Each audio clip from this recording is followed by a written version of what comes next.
أعوذ بالله من الشيطان الرجيم. بسم الله الرحمن الرحيم.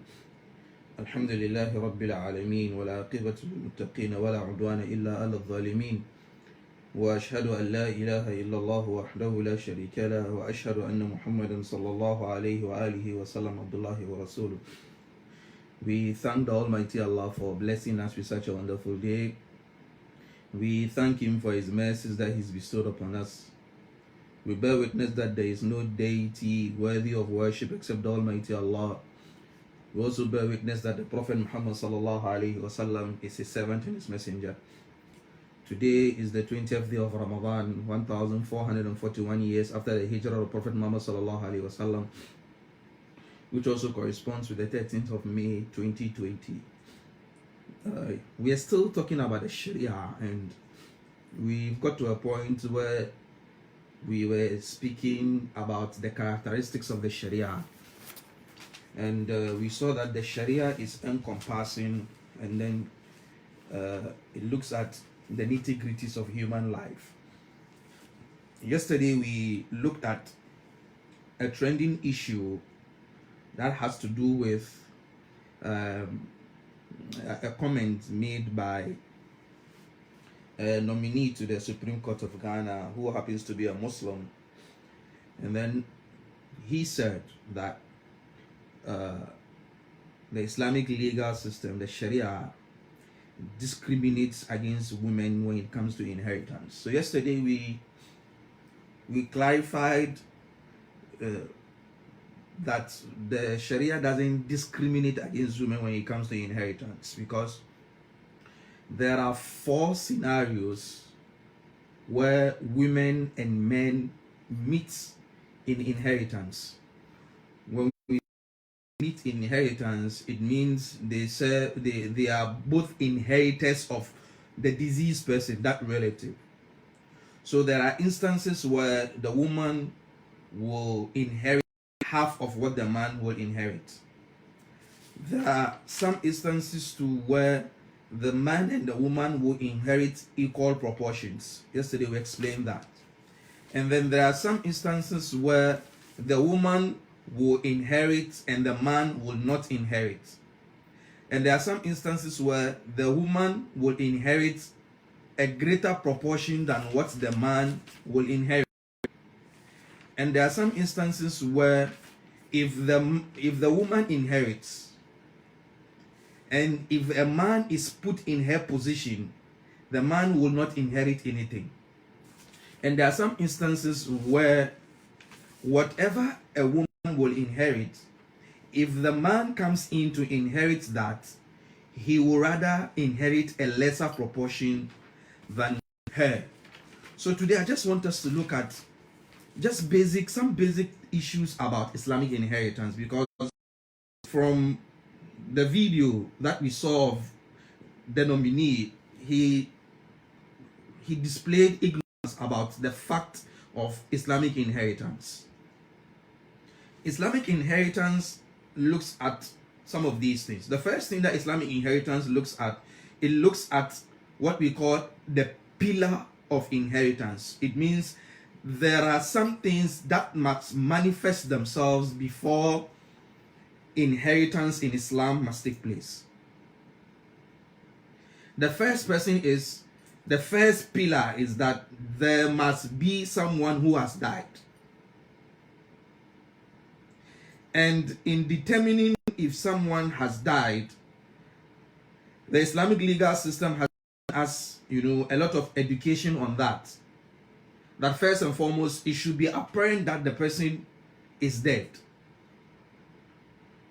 or there must be any certificate that shows the person is dead. The ways that we identify that someone is dead. So the Islamic Sharia looks at this thing. First is that there must be someone who has died. And then in Islam, it's not about technical death. No, the person is really dead. So for example, if your father or mother or relative is on life support, the person is still alive. You can't distribute their estate. You can't. If the person is suffering from a chronic illness, still alive. So you don't get up and then force and share that estate and say because the doctors have pronounced him clinically dead, when in actual sense he is breathing. So you don't do that. You have to be patient until the person dies. So the first pillar in Islamic inheritance is that there must be someone who is dead, or walaikum salam, or it should be through witness. We all know that he's dead, or through witnesses that prove that he is dead, or that person is considered technically dead in the Sharia. What is the example? If someone gets missing, we don't know where he is,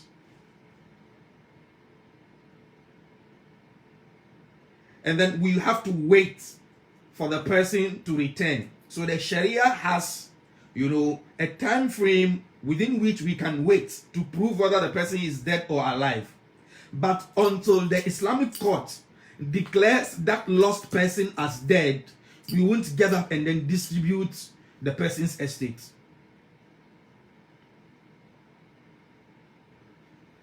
If that person is not declared dead by the Islamic court, we don't get up and say the person is dead.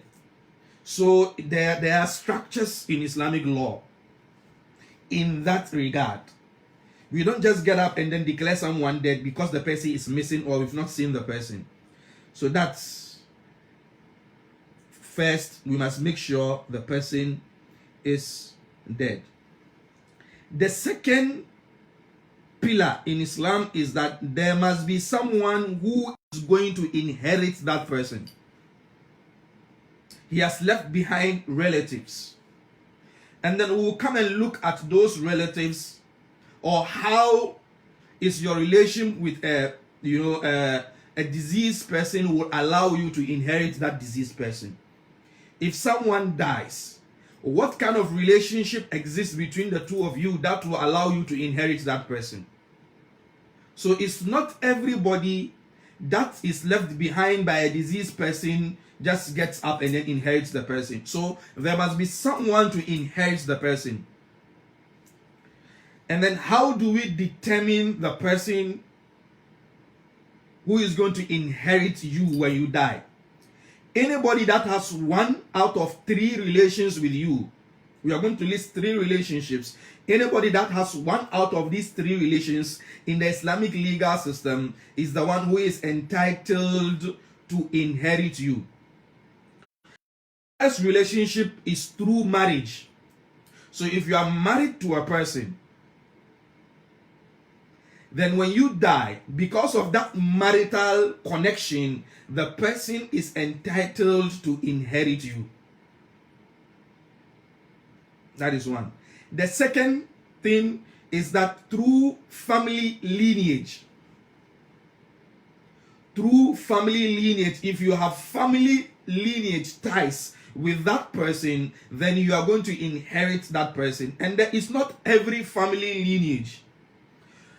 The first lineage that allows you to inherit a person is if you are a parent to the deceased, a direct parent, a biological parent. You must be either the father or the mother of the person who is dead. Being a stepmother or a stepfather doesn't qualify you to inherit the person. And anybody on the above level, so grandparents that have direct relations with that diseased person inherit. So yesterday, when we were showing the categories or scenarios where the woman inherits more or less, or as the men, we saw instances where grandparents meet their great-grandchildren as inheritors to inherit their grandchild, and then the great-granddaughter inherits more than her great-grandfather.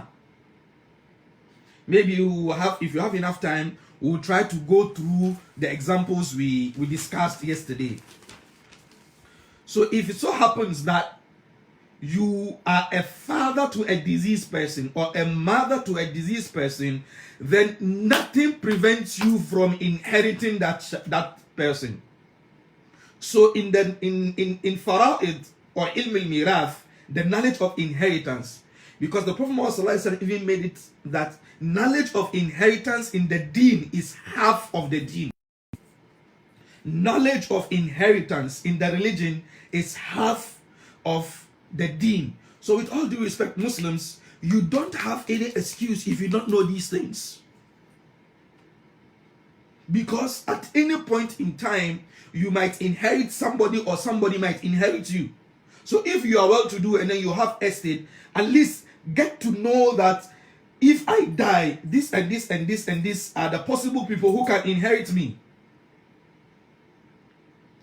And if you are alive now, try to know that, okay, my father or my brother or my daughter, at least get to know something about that.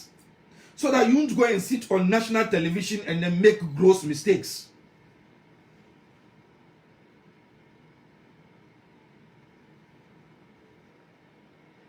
So parents and then children.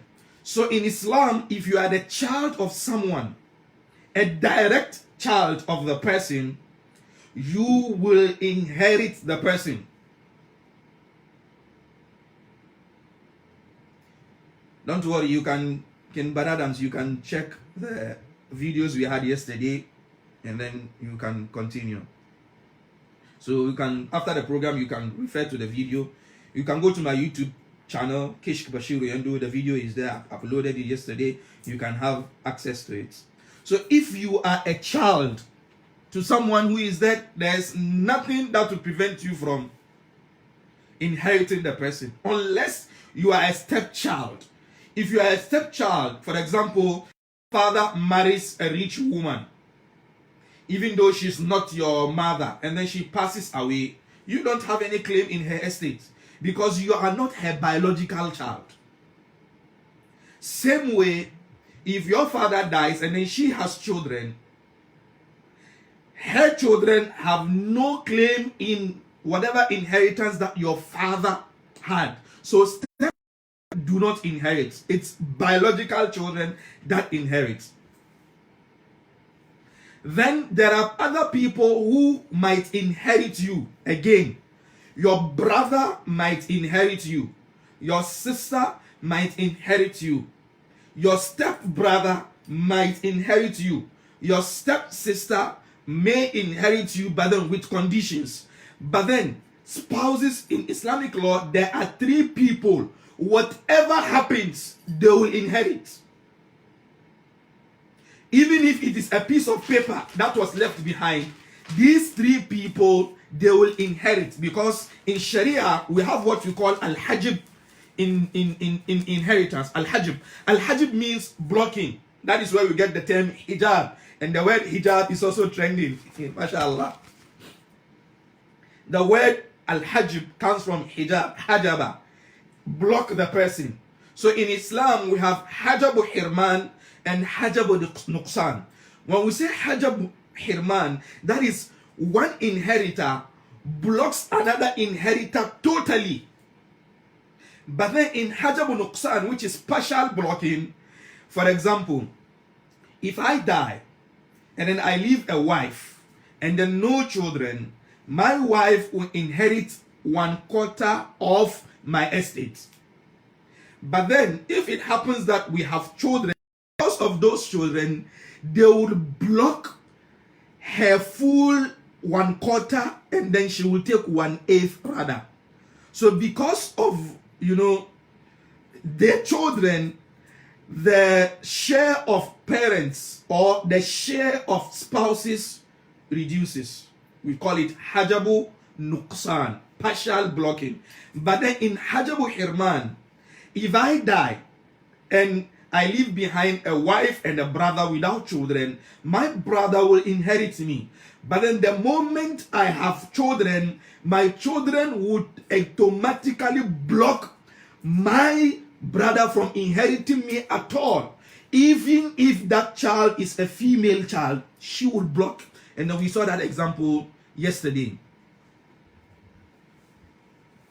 So we have, through marriage, you have opportunity to inherit the person, and then through lineage, So you have a brother, children, and then parents, grandparents, and then brothers and sisters in some instances, not definite instances. The definite ones who will inherit you are your parents, your spouse, and then your children. For them, nobody blocks them.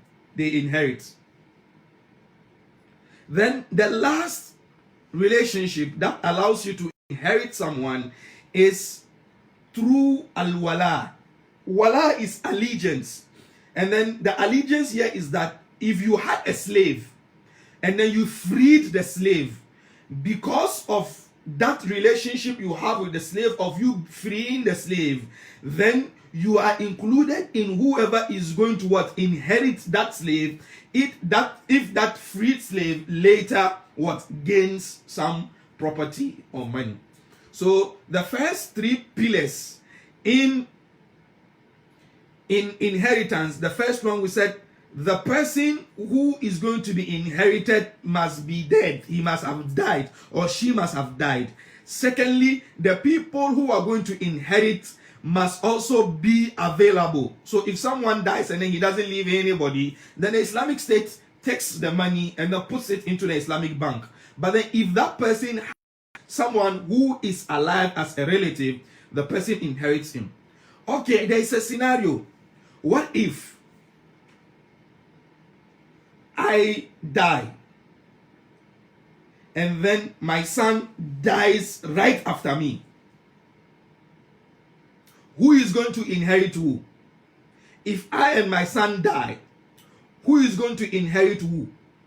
If I died before my son, then my dead son will inherit me. If I die before him, he will inherit me. So what if before they start sharing the estate, he also dies? Then if he has a son or a daughter, that son or daughter moves in, or those children move in to inherit their father's share. But then if it so happens that after my death, my son also dies, and then he doesn't have these people that will inherit him, then that spot is empty. Okay, what if my son dies before me? Then I will inherit him. So it's very, very, very important you know these differences. Sometimes we go to share estates and then there is confusion. Hey, who would agree? Why is it that this guy is not being given his share? Why is it that me is my brother who is dead? Why is it that I'm not being given a share? If your brother dies and then he has children, you the brother, because the children block you in Hajib Hirman. Then the third thing, apart from the person who is dead and then the ones who will inherit, the third thing is that we must have something that is going to be inherited. If the person dies and then he didn't leave anything, then there's not going to be any confusion, because he didn't leave anything. So the person must leave behind something. So these are the three key ingredients when we come to, distribute estate. First and foremost, we must make sure, yes, truly the person is dead, either physical death or technical death. The technical death happens when someone is lost. We've looked for the person for a period of time stated by the Sharia, and then the judge declares that yes, the person is dead, then fine. Okay, what if the person that we declared dead, we've distributed the estate, and then he comes back? What happens? That's the question. Yes, inheritance is simply reciprocal between the people who deserve to inherit you. So if you will inherit me, it means I'll also inherit you. That's it. If you will inherit me, it means I will inherit you. So for example, there might be a position whereby you will inherit me, but I may not inherit you. For example, if I have children and you are my brother, and when I die, because of my children, you will be blocked. But because maybe you don't have children and then when you die, I will inherit you because your children will not be around to block me. So it's very technical. The sharing is very technical, but then knowing the general rulings is very easy. You must know that someone is dead. You must know that someone will inherit. You must know that there must be something to inherit. Okay, how do you determine whether you inherit the person? Through marriage. So for example, if I divorce my wife before I die, will she inherit me? No, she wouldn't inherit me because there is no connection between us. She won't inherit me because there is no connection between us.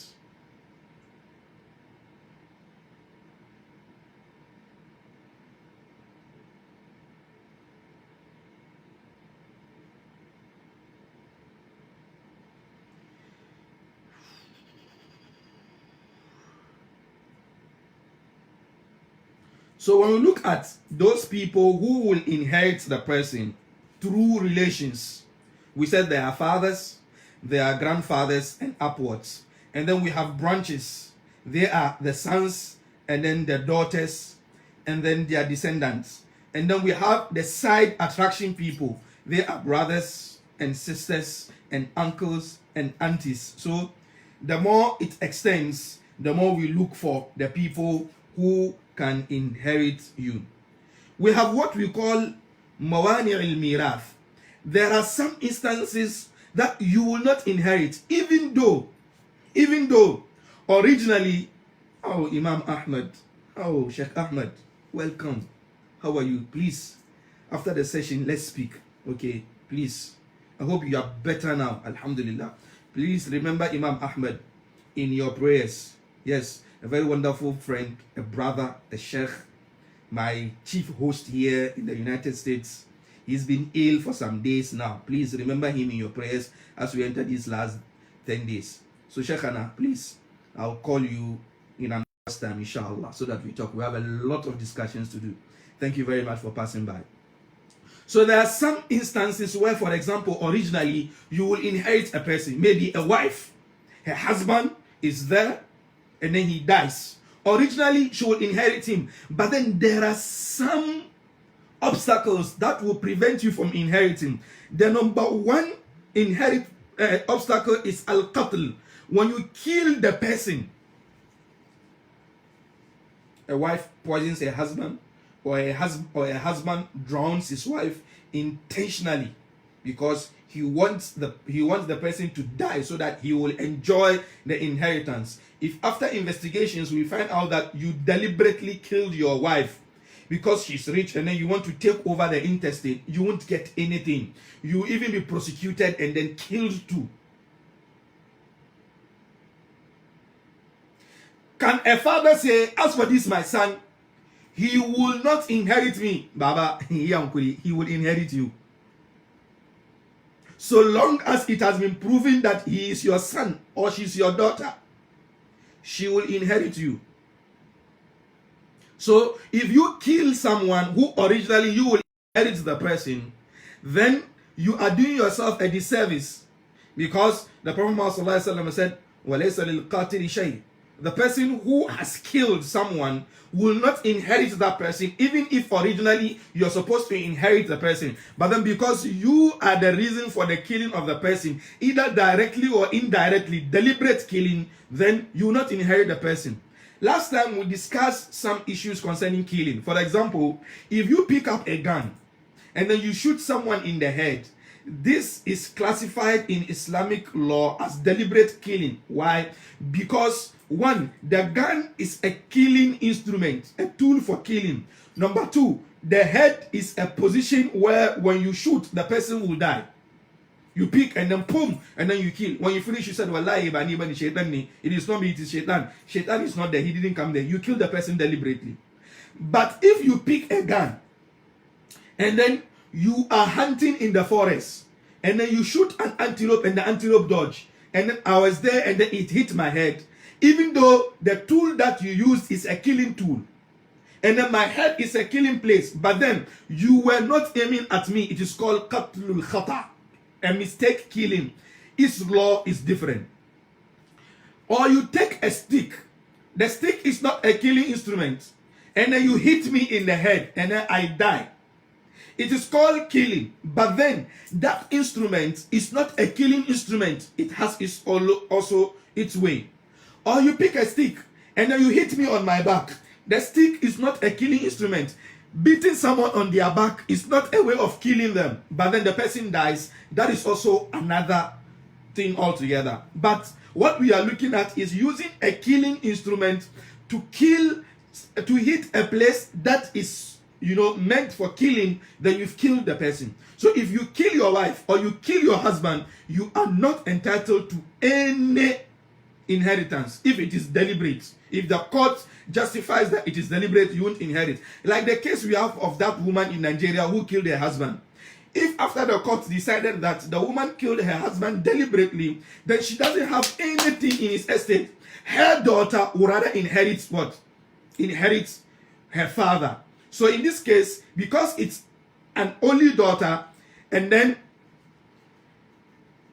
the mother is not inheriting, the daughter will take half of the estate of her father.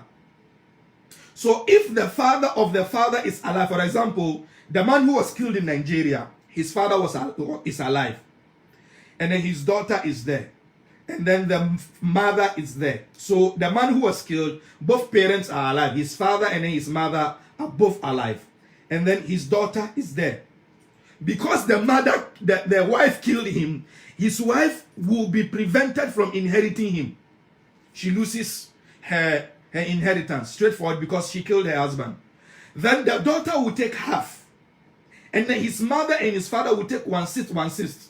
So in this scenario, the daughter, a woman, is inheriting more than even double of what a man is going to inherit. So when that Supreme Court nominee judge said that Islam discriminates against women in inheritance, he just displayed his gross ignorance about the Islamic legal system when it comes to inheritance. And then there has been some defenses of him on social media, and we are going to look at one or two of the defenses, and then we'll look at those defenses. And those people who are defending him, without looking at the issue critically, you are rather opening him for more dukkha. That's what you are doing. You are not helping his cause at all. You are not helping his cause. You should rather keep quiet and don't muddy the water.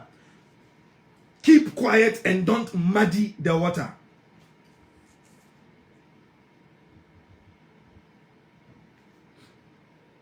So if you kill someone, you lose the inheritance.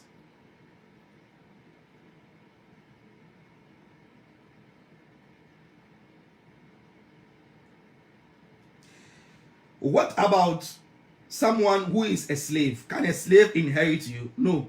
In Islam, we have partial slave and full slave. If the partial slave, his partial side can inherit you, for example, what does it mean? If I have a concubine in Islam, and then she gives birth, that child is half free and then half a slave, because the father is a full man and then the mother is half a slave. So this is 50-50. There are situations that this guy too will inherit or he won't inherit. I hope you understand. It's something broad. We cannot dissect everything at a sitting or at a go.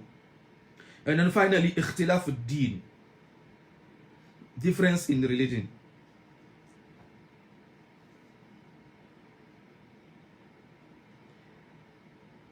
A Muslim does not inherit a kafir, and a kafir does not inherit a Muslim. That is the law in Islam.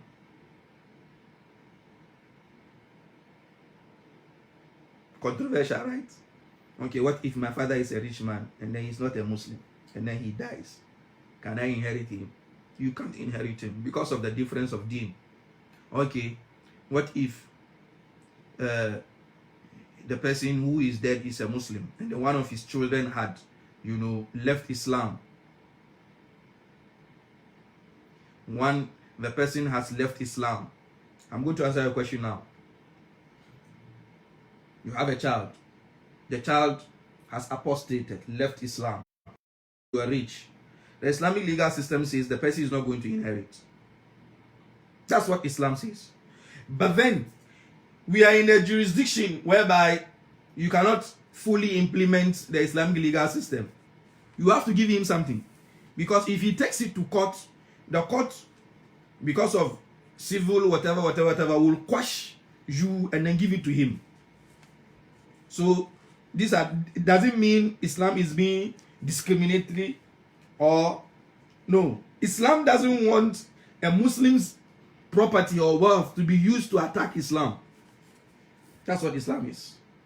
So a Muslim does not inherit a non-Muslim, and a non-Muslim does not inherit a Muslim. But then, if there is the non-Muslim accepts Islam before the share is distributed, then some of the scholars say we can give him targhib al-lahu fil Islam, so that his heart will come closer to Islam. We cannot look at all, we just touch them, because this course, inheritance in Islam, is something we studied for 3 years at the university. We studied it in level 200, level 300, and even level 400. It's very, very broad, very, very complicated, very, very complex. But then, you know these services, it will help you a lot. Let us respond to some of the defenses that were written in support of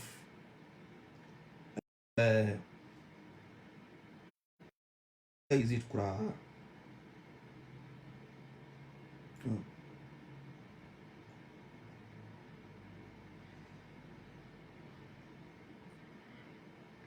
I want to look for a brother writes on WhatsApp, on one WhatsApp group, and then he says, having listened to Justice Tanko's answer with keen interest in this video, I think he may be forgiven for his erroneous statement that Islamic law discriminates against women. I can perceive that he only exhibited total ignorance of Islamic law, the Quran and Hadith. In fact, he was facing a difficult question which took him unawares. I agree with this guy on this. I don't have a problem with that. His answer shows clearly that most learned Muslim professionals in sub-Sahara Africa show little regard to Islamic knowledge. I agree. There is a debate going on. Some of you parents who, by virtue of you going to school, studying, and then going far, in the end, you prevent your children from attending Makaranta with the excuse that the Makarantas are not run well. Your children will go and pick bad habits. But then you don't have any problem when your children go to schools and go and pick bodies. You don't have a problem with that. Yes, the Makarantas can do better in upgrading them. But then, most of us here sitting with you in your offices, in the same office, those of us who sat with you in the same universities, in the same classrooms, and then we were doing better than you, we went to Makaranta. We sat on the floor. We were packed jam in the class. And our level of IQ was very, very, very, very high. Our IQ level, very, very, very high. So, that thing that you are saying is what is causing us these problems. You only have regard for secular education.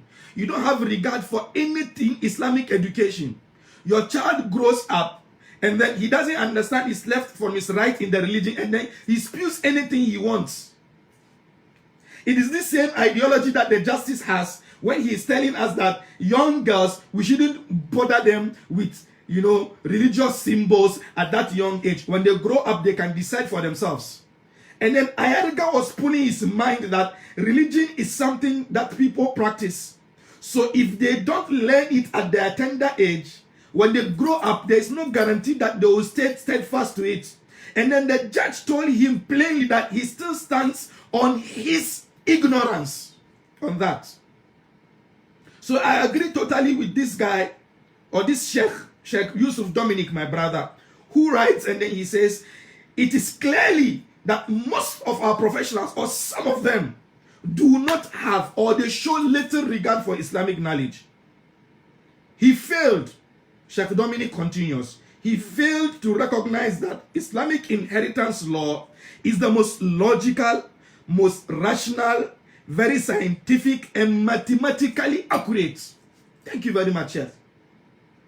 The inheritance computational software we possess today offers a logical proof. He didn't know that women, even though taking half of the brother's share, technically benefits them more from the Quranic law, because the brother's share is to be applied to take care of the sister until her marriage or till death. Yes, in the instances where the women take half of the share of the men, those men who take double of those women, they are already required by Islamic law to take care of those women. So if I take 2 and my sister takes 1, my 1 extra 1 is supposed to take care of my sister till she gets married or she dies. So who is being discriminated against here? He has forgotten that the brother assumes the leadership of the household after the demise of the father. This means the brother must take care of the sisters, their mother, etc. But the share of the sister and that of their mother is allowed to be kept securely by them. The boy stands in the deceased father's shoes to take full responsibility of the entire household. That is why the son is given double of what the sister will take, because he is going to continue to be in the shoes of the father to run the household. So if you are giving him this responsibility, why will he give him 2 and give the girl 2 when he is supposed to take care of the girl in his 2? So he's supposed to be given 2 and then she receives 1, because in his 2 he's supposed to take care of her. Justice Tanko, after a second thought, will retract his answer, because he will come to realize that there is no error to be found in the Quran. It is pure and noble. This is the reason why I've been speaking about this issue since yesterday. When he said Islamic law discriminates against women, he was accusing Allah of discrimination. That is why I'm answering. I'm responding. And that is why I'm urging those who are close to him to talk to him. I saw a comment on Facebook that the person is saying that after the vetting, his attention was drawn to that fact, and then he showed remorse that he had erred. But we are waiting to see that publicly before we will stop hammering him. Justices in the UK, US, etc., who are Muslims from Pakistani or Indian origin, will prove him wrong. Sometimes pressures from unexpected questions can attract answers not intended by a nominee. The lesson I have gathered at this vetting is that a Muslim professional should learn his deen in depth and practice it wholeheartedly. This is what some educated Muslims lack in Ghana. So this is what Sheikh Yusuf Dominic wrote concerning this this case. I agree with him. I agree with him totally. So if someone like this is defending you, at least he's trying to make a case for you. He's acknowledging your flaws, and then he's finding an excuse for you. And this is Sharia. That is Islam. If someone is going to defend you, the person shouldn't close his eyes to the fact that you erred, you made an error, and then he's trying to bring the heavens down to earth to prove you right. Let's read another. Where is it?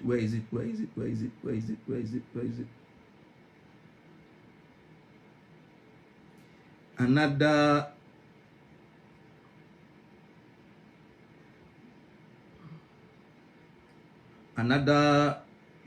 defense. We've seen a type of the defense. We have to look at another defense. I think it is here. Oh, wait. Oh, Please bear with me. I've forgotten where I saved it. Sometimes it's not Baban Sukayawa. That's what happens. I think I found it.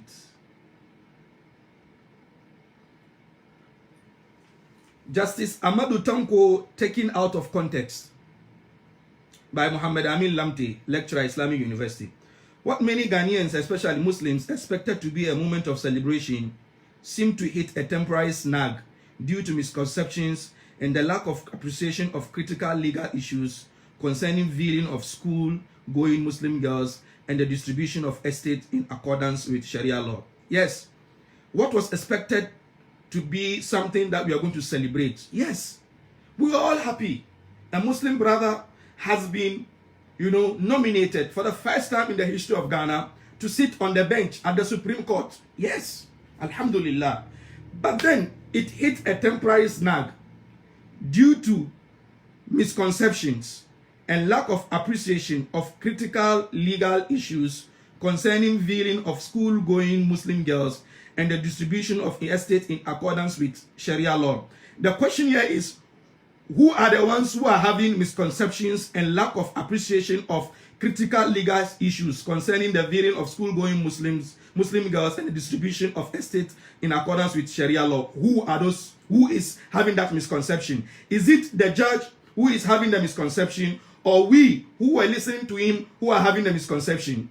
That is a question. Maybe the write-up will explain to us who are those having the misconception. If it's anybody, if there is somebody having a misconception about the veiling of school-going children and then the distribution of estates in accordance with Sharia law, then it is the judge, the nominee. He had total misconception and then lack of critical legal issues. He doesn't understand it at all. So I don't know where the first paragraph was heading towards. The former appeals court judge and now nominated to the Supreme Court as a judge, Justice Isifu Tanko Amadou, last Monday appeared before the Parliamentary Vetting Committee to be vetted for the highest job. No problem. During the vetting, he was asked critical questions about wearing of hijab by school-going Muslim girls and distribution of estate according to the Sharia law. Yes. His responses to the two critical questions were totally misunderstood and misinterpreted, leading to wrong information and perception being peddled on social media and some mainstream media. His responses to the critical questions were totally misunderstood and misinterpreted. So we didn't understand what he said because he spoke Greek or he spoke Latin or he spoke Arabic.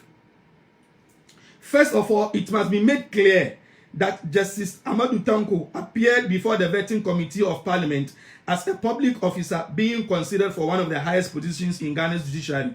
No problem. I hope all who celebrated his nomination and anticipated his giving the nod may not necessarily expect him to appear radical to attract suspicion of animosity or vengeance over his utterances. I do not think so. I don't know what he's trying to say here. It is very important to state that the Supreme Court judge nominee was not necessarily at the vetting to present the position and defend the position of all Muslims in Ghana. This is very, very damning and disappointing. It's very, very damning and disappointing that to say it is very important to state that the Supreme Court judge nominee was not necessarily at the vetting to present the position and defend the position of all Muslims in Ghana. It's very, very disappointing. So it means that as a Muslim, if you are in any high position in Ghana, you don't represent our interests, you don't represent our needs. Uncle, you contested for the parliamentary seat in Iowa East at that time, or Iowa North. So if you had won that seat and then gone to parliament, you won't represent our position. Is that what you are telling us? Young coming politicians who looked up at you, is that what you are telling us, that if you are nominated in a high position and then you are a Muslim, you don't owe allegiance to your religion in this instance? You are okay, you will sit on a bench and then our rights will be discriminated upon and then you won't do anything because the president or the government didn't appoint you there because you are a Muslim, so you throw away your Islam outside and then sit on the bench as an Ilmani? Is that what you are telling us? Very, very disappointing comment. Undoubtedly, he was there to find a way of answering questions to the best of his ability to be approved. So he must find answers to answer questions so that he'll be approved. Even if he's going to denounce his religion, he's going to lie, he's going to concoct stories on Allah and say that Islam discriminates against women. Because if he says Islam discriminates against women, he will get the nod. Is that what you are telling us? It cannot be taken as a fact that it was the personal opinion of Justice Tanko that it cannot be taken as a fact that it was the personal opinion of Justice Tanko. It cannot be taken as a fact that it was the personal opinion of Justice Tanko that not wearing hijab to classes will not necessarily mitigate or hamper the Muslim girl's child's Islamic faith. It is not a fact. But it is his opinion. It's not that it was his personal opinion that if my daughter doesn't start wearing the hijab, it will not mitigate or hamper the Muslim girl's Islamic faith. Don't you understand charity begins at home? Don't you understand charity begins at home? He also insisted that nonetheless they have the right to use it to pray. You think hijab is only to wear for prayer? Is that your understanding of hijab? Is that your understanding of Islam? You should leave our children. They should just roam about without any teaching of Islam. We don't inculcate in them Islamic values. They grow up and then they become a nuisance in the community as how we are seeing now.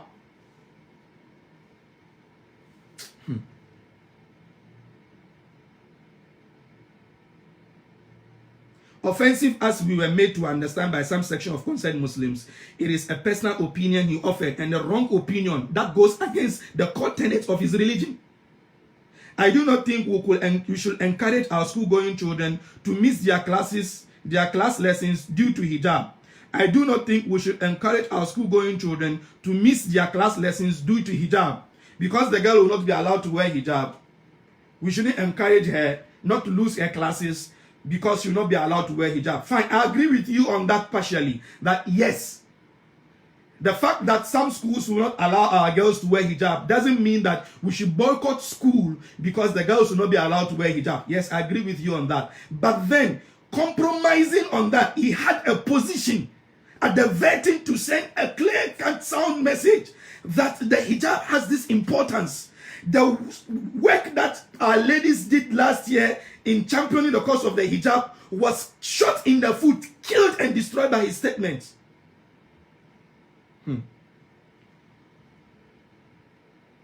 We all know realistically that we are in a relatively weaker position in governance structure of our country, finance, education, infrastructure, and everything one can think of. Who said we are relatively weaker in position? In that, who said? It's because some of you compromise on that. That is why we look weak in some of these issues, in some of these instances. It's because someone like Justice Tanko decided to compromise on Islamic values when he was being vetted as a Supreme Court nominee. And that is why we are in this weak position. Because if we have those of you there at the higher positions who stand firmly for the religion, we won't find ourselves in weaker positions. We will always have the opportunity, we have a card to leverage it. Why is it that all these political parties are always trying to get either a Northerner or a Muslim as a running mate? Because they know what kind of weight it carries. Because they know if we don't vote for you, you will lose the elections. But because some of you are up there and then you compromise, we those down there, whatever we say or scream or do becomes worthless. The leader of Boko Haram in Nigeria, Abubakar Shekau, as part of his modus operandi, uses young girls in hijab to kill human beings and destroy properties. So can we say that by just wearing hijabs, they represent Islam? Oh, I won't even talk about this. On the issue of inheritance, Justice Amadou Tanko indicated that the Islamic position is a Quranic injunction, though one may say it is inherently discriminatory. He didn't say that. He didn't say one may say. He didn't say that. He said it plainly. We all know that the Islamic way of sharing inheritance discriminates against women. He didn't give any room for any and no. So don't create words. That will not necessarily mean that Justice Tonko is preaching against what the Holy Quran says. Yes, that's what he did. He preached against what the Quran says. If anyone cares to know, he is a practicing and devoted Muslim who has done a lot for the Muslim community and even went on to construct a mosque in his house. No problem. No problem. Yes, and I stated here that yesterday, on the 22nd of March, he organized a Quran recitation in his house. I stated it. Nobody is going to challenge that. With Islamic education background, Justice Tonko may not be seen as an Islamic cleric. He's not. It's not about he may not be seen. He's not. Leave our job for us.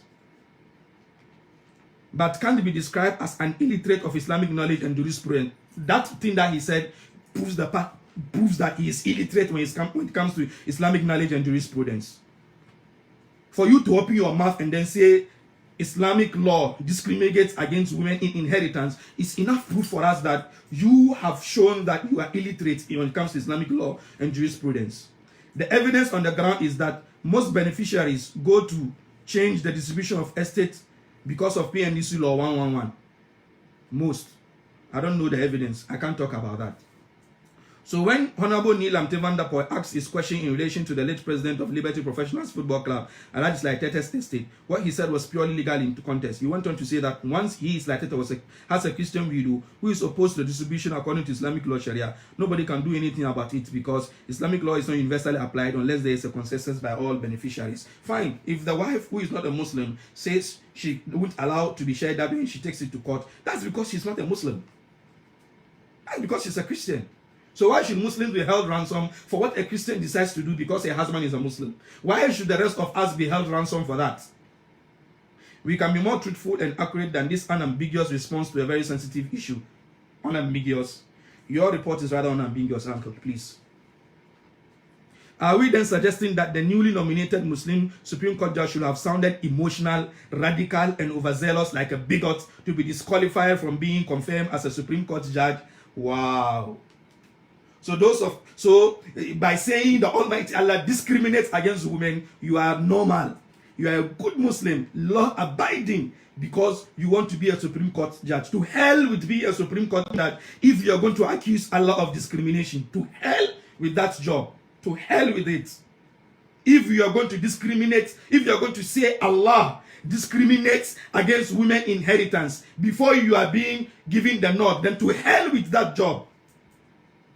To hell with that job. If you're going to compromise the religiosity and piety of our children, our girls, we are already suffering with our girls in our community, with promiscuity. We are already suffering up with it. And then you want to continue the menace.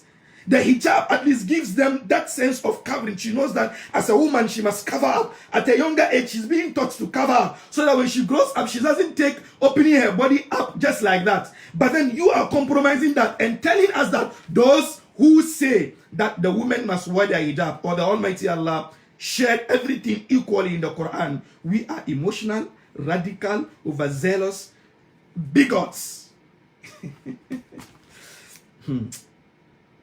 Information available indicates that on several occasions, distribution of estate by the National Chief Imam, Sheikh Usman Nur Sharbutu, has been set aside by the courts. Yes, because we have Muslims who don't understand Islam. Definitely. They don't understand Islam.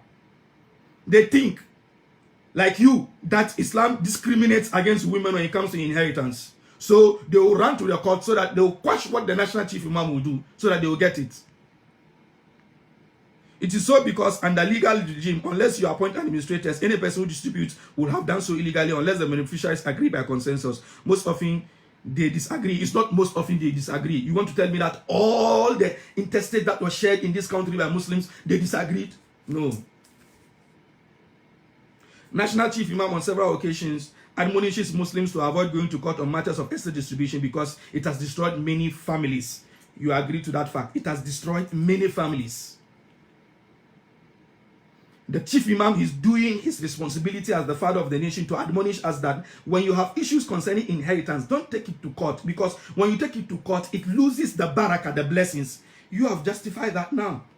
It is therefore imperative for those going around spreading misconceptions and misinformation about the explanations and opinion provided by Justice Amadou Tonko at his vetting to kindly desist from that and rather juxtapose what we already knew about the two critical issues with clear and unambiguous perspective to make an informed decision. Those of us who are telling him that he goofed big time, we are not the ones spreading misconceptions. You, who is trying to defend the undefensible, you are the one who is spreading misconceptions about your own religion. You are the one who is trying to tell the world that yes, you agree your religion discriminates against women when it comes to inheritance. You are the one misinforming both Muslims and non-Muslims and rather buttressing the points that enemies of Islam make, that Islam tramples upon the rights of women. This is what you are doing. Those of us who are standing up for our women, to let them understand and know that in Islamic inheritance, they sometimes inherit more than us men. In Islamic inheritance, sometimes they inherit and then we will not inherit. In some instances, they even bar us from inheriting. You who is defending this indefensible thing, you are the one misinforming. You are the one misinforming. With all due respect, I respect you a lot and you know it. But then, with all this due respect, this thing you should have kept quiet. My uncle, Mohammed Amin Lamti, you should have kept quiet. It's not everything that you can defend. This has nothing to do with any personal thing. You know, I respect you a lot. I call you to even listen to you, to ask for advice from you.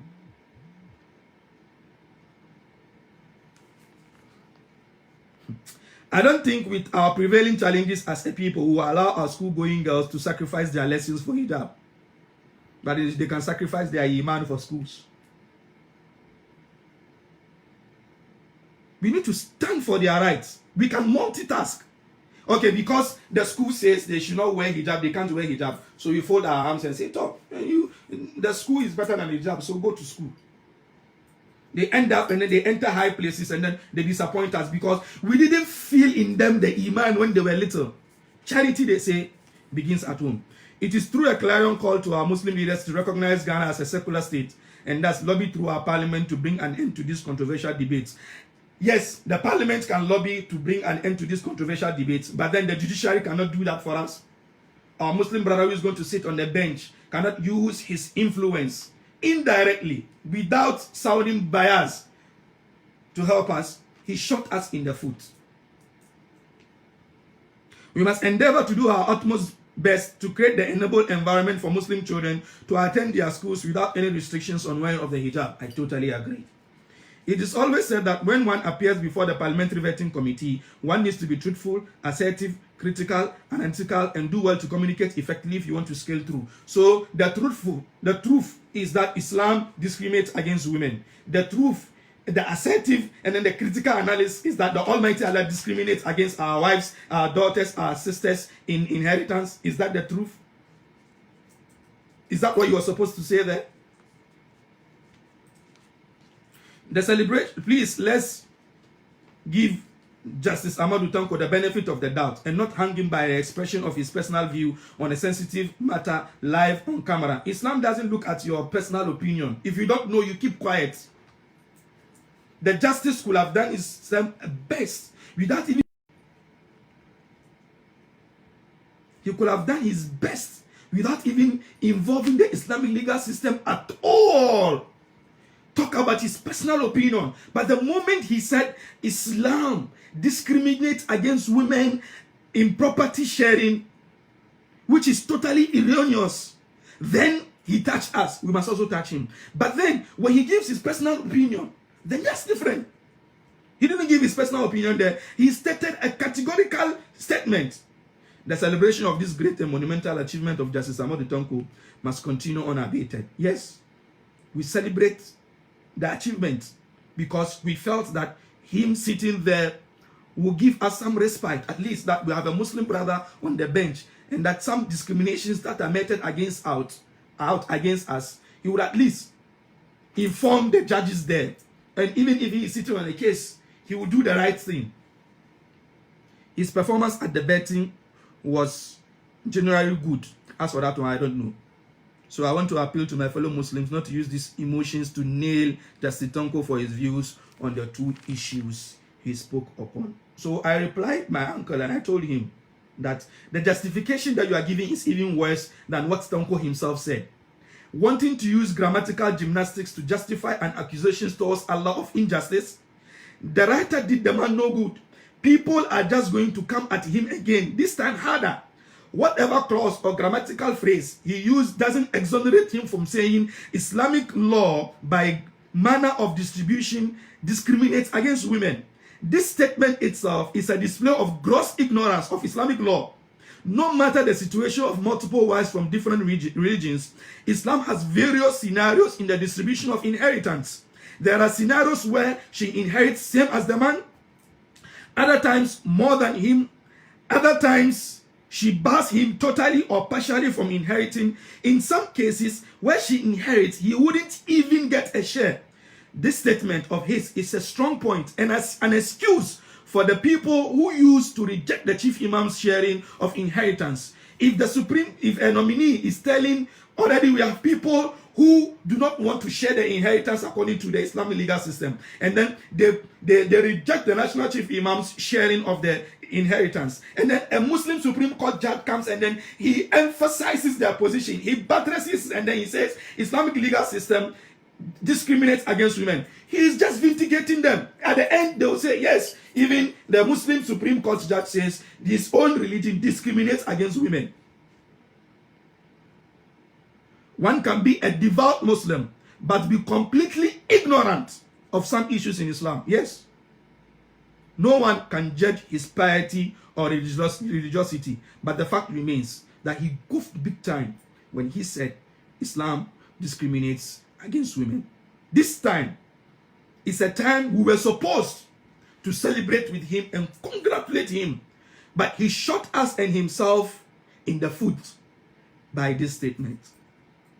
So brothers and sisters that you are watching us, this is where you've got to, and this is why it's painful that people who should know better are the ones defending this. They could have done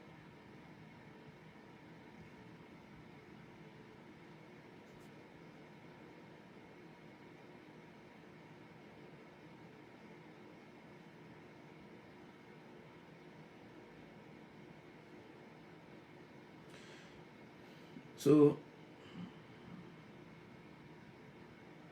My sister Ruya said, but all these examples do not warrant that you don't sell the truth when the opportunity is given. Please, Mr. Writer, on such a big platform. Yes.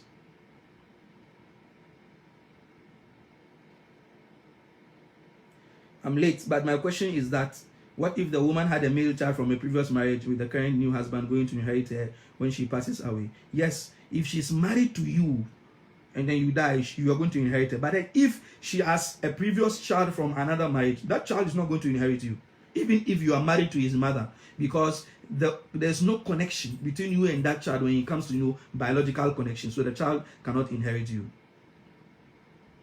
Finally, a brother sends a comment. But check, I somewhat agree with the fact that not wearing the hijab of Muslim girls won't necessarily mitigate the belief of the girls. It will affect them in the future. It's there. It's like that. Charity begins at home. If you don't teach your child to pray regularly, he will grow up and then he wouldn't pray. If your daughter doesn't wear the hijab regularly, she will grow up, the tendency that she won't wear the hijab is high. So it's like that. We don't compromise that. Knowledge in youthful period is like a carving in stone. Furthermore, I disagree with the supposed comments against the Quran and Sheikh. Like I said, he may be from a different sect other than Sunnah. It doesn't necessarily be that the person might be from a different sect. The wrong is wrong, irrespective of where the person is coming from. So if Ahlul Sunnah makes this comment, should we applaud him? No. It doesn't matter whether it's from Ahlul Sunnah or whether it's from Tijani or whether it's whatever. If he makes a comment against the Quran, we do have to discuss that. And should that be the case, you will be able to debate him or her on that. If worst comes to the worst, the best we can do is to ignore until Allah chooses the right person to represent us. We've taken much of your time. Sorry, brothers and sisters. It's 1 hour, 4 minutes. If you have any questions, please, you can ask your questions. So otherwise, we call it a day. Tomorrow, we are going to look at the rights of Muslim women.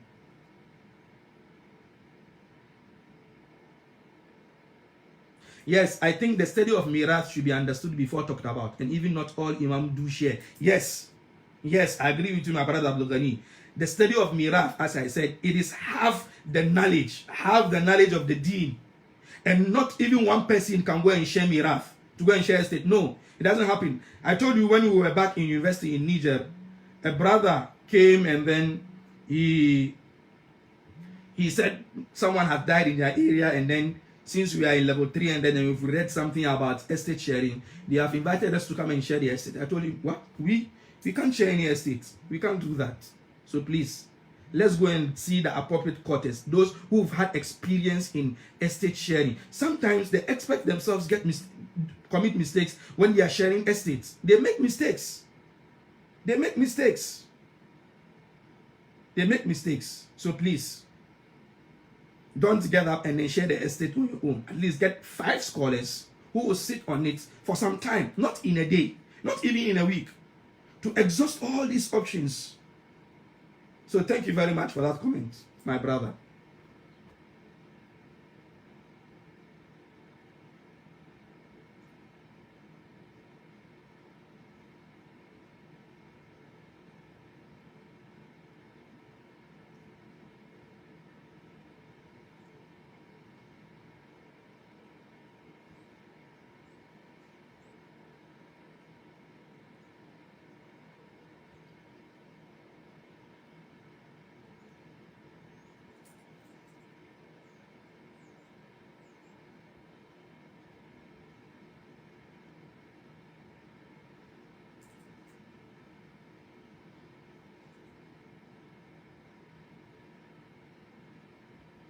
Please, any other comments?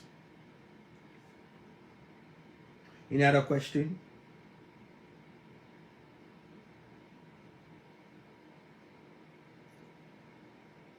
Anyway, thank you very much for your time.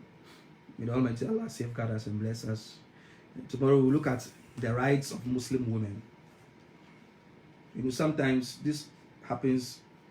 Okay, Sheikh Abdulaziz, I'm listening to you.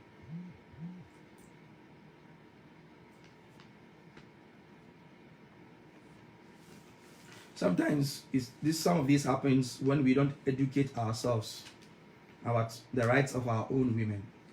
Sometimes men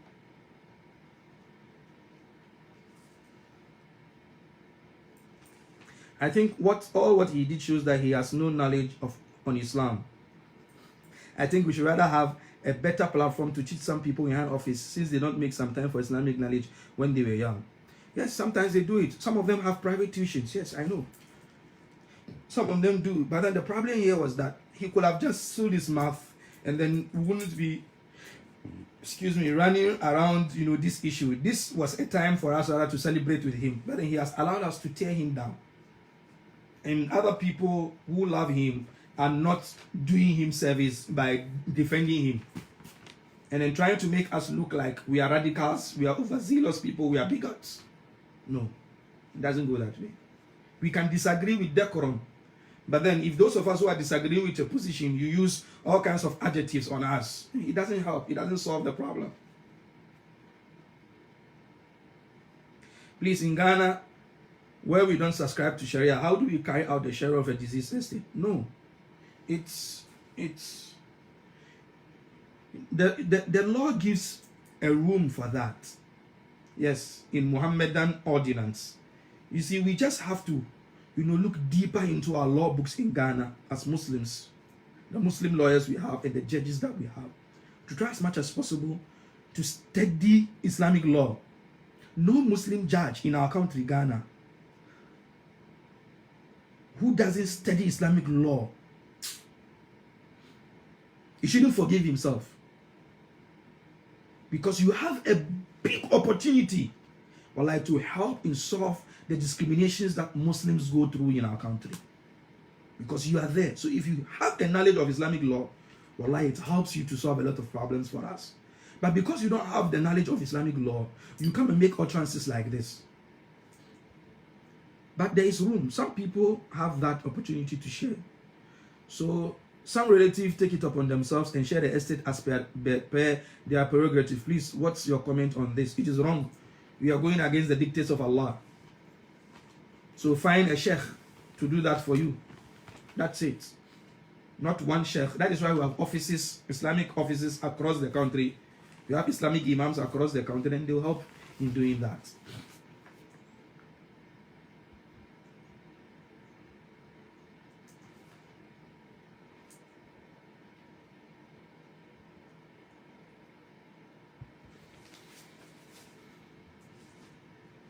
Anyway, thank you very much for listening to us. I have another class that I must, must be at. So tomorrow we'll talk about the rights of Muslim women. The rights of Muslim women. That's what we're going to talk about. Sheikh, are there certain rulings within Islam that can be changed based on the time and era? Fatwa change because of time and era. That one is true. But then there are canons in Islam that do not change. There are some canons in Islam that do not change. But fatwa, which can be derived from the Sharia, some fatwas do change because of time, because of place, because of individuals. It changes. Yes, fatwas do change. But then not all laws in Islam change. No. Because of time and era. There are some laws in Islam. For example, Salat is 5 times a day. You don't change them. So thank you very much for your time. Assalamu alaikum wa rahmatullahi wa barakatuh.